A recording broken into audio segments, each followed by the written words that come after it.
Hello, ഇന്ന് എന്റെ കൂടെ ഉള്ളത് നമ്മള് ചാലോടുള്ള പാർവതിയാണ്. പാർവതി ഏവിയേഷന് പഠിച്ചുകൊണ്ടിരിക്കുന്നതാണ്. അപ്പോ നമ്മളെ പാർവതിന്റെ ലാസ്റ്റ് ക്ലാസ് കഴിഞ്ഞിട്ട് എന്താ നമ്മളെ പാർവതി പറയുന്നത് നമുക്കത് നോക്കാം. എന്താ പാർവതി അവസ്ഥ? ഇന്ന് 5th ഡേ ആണ് ഇതിൻ്റെത്. എനിക്ക് എല്ലാം ഇപ്പം മര്യാദക്ക് മനസ്സിലാവുന്നുണ്ട്. ഞാൻ ഡ്രൈവിംഗ് ലൈസൻസ് എടുത്തിട്ട് ഈ 1 കൊല്ലമായി. വീട്ടില് വണ്ടി ഉണ്ട്, പക്ഷെ എന്നാലും ഞാൻ എടുക്കലില്ല. ഇപ്പൊ പക്ഷെ നല്ലതായി. എനിക്ക് പാർക്കിംഗ് മനസ്സിലായി, ഓവർടേക്ക് ചെയ്യുമ്പോ എങ്ങനെയാണെന്ന് മനസ്സിലായി, അതുപോലെ വേറെ വണ്ടി ബാക്കിൽ നിന്ന് വരുമ്പോ എങ്ങനെയാണ് റിയാക്ട് ചെയ്യേണ്ട എല്ലാം എനിക്ക് മനസ്സിലായി.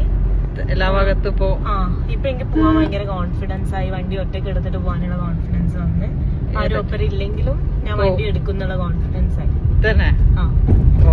പാർക്കിംഗ് എല്ലാം ഓക്കെ അല്ലേ? പാർക്കിംഗ് എല്ലാം ഓക്കെയാ. എങ്ങനെ എന്റെ അടുത്ത് എത്തിപ്പെട്ടത്? എന്റെ അമ്മയുടെ ഒരു ഫ്രണ്ട് വന്നിട്ടാണ് ഞാൻ ഇങ്ങോട്ടേക്ക് എത്തിയത്. ആ ചേച്ചി എടുക്കുന്ന കണ്ടിട്ട് എനിക്ക് അതേപോലെ എടുക്കണം എന്നുള്ള ആഗ്രഹം കൊണ്ട് അങ്ങനെ വന്നയാ. അമ്മ പറഞ്ഞിട്ടാണ്. അമ്മ എന്നെക്കാളും ഇഷ്ടം അമ്മക്കായിരുന്നു.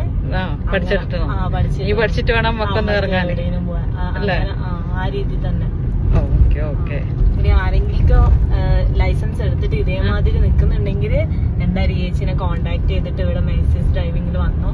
എനിക്ക് ഉറപ്പ് 5 ദിവസം കൊണ്ട് എല്ലാരും പഠിച്ചെടുക്കും. പഠിക്കൂലേ?